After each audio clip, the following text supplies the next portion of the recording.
Hello, hello po. Siyempre si Darren. Darren, yan. Hello po. First time mong ano to, parade, or nakasama ka na before? Pangalawa po, nung kinanta ko yung Dying Inside for all of me, all of you. Yan, oo nga. Alam ko nga eh, alam ko naka-join ka na before eh.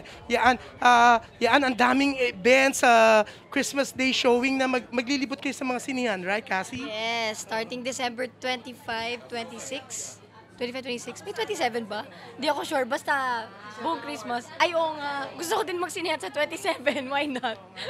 Ang sarap no, pag sobrang excited yung artista, di ba? Opo, syempre, first project din namin to magkasama. So, we're excited for everyone to see our scenes and the whole movie, of course. Yung tambalan ni Sir Boyet and Miss Vilma. Yeah. Sandali, sa Christmas Eve ba, magkasama pa rin kayo? Bisita nyo ba si Darren? Sabi naman. Hindi po ako sure eh, pero... In-invite mo ba siya? Eh, syempre, okay kasi, yung family ko, hindi kami nakikita-kita. So, ito yung chance na I get to spend with my family sa Christmas. Si mama nga ngayon nasa Japan. Yes, nasa Japan siya. Yes, pero I think sa 23 or 24 mismo.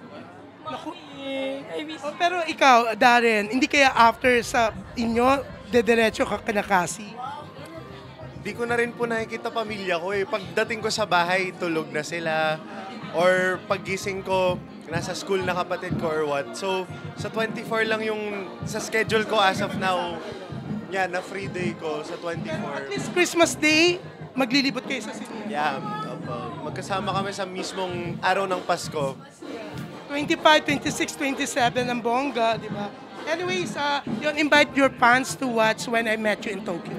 Yes, of course, everyone watching When I Met You in Tokyo, December 25 in cinemas po, MMFF 2023.